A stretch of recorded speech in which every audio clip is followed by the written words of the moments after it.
Hi everyone, welcome back to Obsidian Rose Guidance. Everyone seemed to like my existential discussion, got a lot of views on it, so I decided to add another one. I'm sitting outside next to my beautiful hydrangeas, which I love, and I live near kind of a busy road, so sorry about the traffic. I watched a video today, Bashar. I think a lot of you are probably familiar with him. He does channeling and talks about why we're here and who we are and all of that. And this particular video was on soulmates, and of course people were asking him, am I ever going to find my soulmate, and is there someone out there for me? That kind of question, right, that I think a lot of us ask. And his answer was very simple. He pretty much said, anyone that you're interacting with at this very moment is your soulmate, because that person was sent to you and meant for you for a specific reason and a purpose, which I think a lot of people can resonate with, that soulmates are here for a reason and a purpose. But why does society, here's my question to you, why does society ingrain in us that there's one person for you, meant for you, and you're supposed to be with them for your whole life and married to them and all of these societal norms?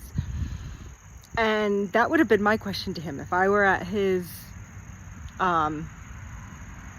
lecture or TED Talk or whatever you want to call what he does. I would have asked that question. Where did this societal norm come from? Where does one get off on saying that you are supposed to be with one person, like married, partnered, right? One person for your whole life. My entire life I've had a hard time believing that, because I'm like, how do you live with one person forever? That kind of thing. So that's my question to all of you. And it's not that I don't believe that you can do that you're able to literally spend your life with one person. But you change and transform over life. So unless you're willing to change and transform together, or accept people as they change and transform, then it's not going to work, which is why the divorce rate is so high, right? Because then you meet someone, you probably are soulmates if you would consider marrying them, and and then you grow and change and transform. And I think some people can manage that well together, and some people don't manage that well together. And that's probably why there are people who stay married who are happy, right? Because then you got to whittle that down. People stay married and they're not happy, right? And then people who stay married who are, right? They work at it. And they work at it not just like working the household or managing the kids or managing life, but work at your actual soul contract. And I think that's what people forget about. Like, I live in the depths of emotion. I just live in the depths. I feel like I'm too deep for people. Probably why I haven't had a relationship in almost 10 years. And when I was married, because I was for about 15 years, I do believe my ex-husband is a soulmate and gave me the gift of children. And there was a purpose together. And literally, a couple years ago, I was visiting my son in Colorado, and he was out there, and we had this great conversation about how, like, we learned from this, grew from this. And I said, literally, we closed a cycle. We were successful at closing a cycle together, and we had to go through all that shit to get there. But I mean, you feel like you failed a marriage, right? But if you look at it on the deeper levels where I live, we closed a cycle together. Like, that was successful. When we go into our next lives, like, we've completed a karmic cycle successfully. And in the soul contract of soulmates, right, that is all you need to do, is successfully close a cycle. It doesn't mean that you are going to be partnered with this person forever. And of course, there's soulmates of family and children and friends. They're not just lovers or partners. There's so many different kinds of soulmates. And it's not that they're different kinds of soulmates. It's that the soulmate contract is different. And that's all it is. You have a soulmate contract with your kids, with your parents, with your friends, with your siblings. You have a soulmate contract with the people you work with. You have a soulmate contract with your partner in life, if that's what you want to call it. Whether it's a lifelong partner or a 10-year contract, I don't know, whatever, however you want to look at that, it's still a contract.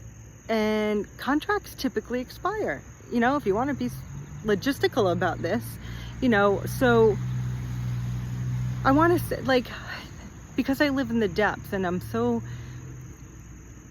intellectually supernatural, I don't even know, I don't think there's a word to describe where I live on a soul level, but I could never fathom the idea of, like, you meet someone, what, in your 20s or 30s, and you get married and stay together forever. I'm like, I don't understand that. Even though, and I was married really young, I was 22. I didn't even understand the depths of myself then. But now that I do, I look back and I'm like, oh, it makes sense to me, and I feel successful in it. That a soulmate contract was completed. Check. You know what I'm saying? Like, and it makes you feel productive, successful.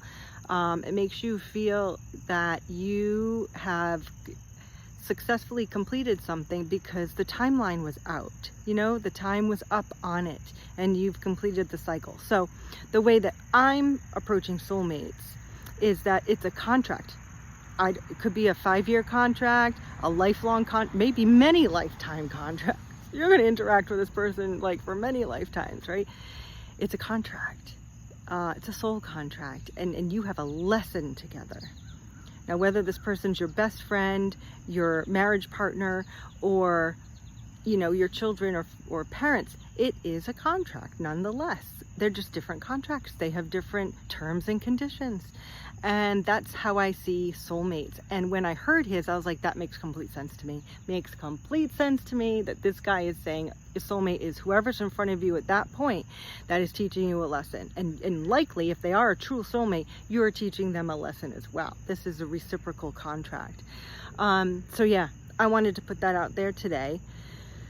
For the depths of you, hopefully some of you who are watching live in the depths with me, and we can just chat together. And I'm going to be putting stuff out like this here and there when the soul calls. So, peace to you all.